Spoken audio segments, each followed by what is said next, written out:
প্রিয় দর্শক, আসসালামু আলাইকুম। আজকে আমি আপনাদেরকে বলবো ম্যাজিক রোজেলা চায়ের উপকারিতা।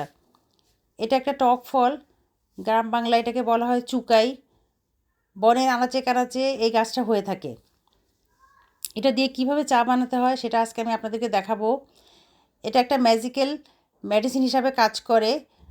বিভিন্ন ধরনের রোগ যেমন গলা ব্যথা, ফ্যাটি লিভার এবং লাঙ্গে কফ জমা, সমস্ত রোগের মহাঔষধ হচ্ছে এই রোজেলাটি।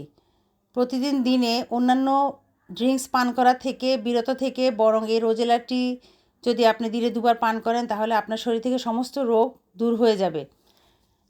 প্রথমে চুলায় পানি জাল দিয়ে বিচি থেকে ফুলগুলোকে আলাদা করে 4-5 মিনিট বয়েল করার পরে চাটা কেটলিতে ঢেলে নিব। দেখুন কি আশ্চর্য ধরনের একটা ড্রিঙ্কস তৈরি হয়ে গেল, দেখলে মন ভালো হয়ে যায়। গর্ভবতী মা, শিশু, বৃদ্ধ সবাই এই চাটা পান করতে পারবেন। শিশুদেরকে শুধু মধু দিয়ে দিবেন,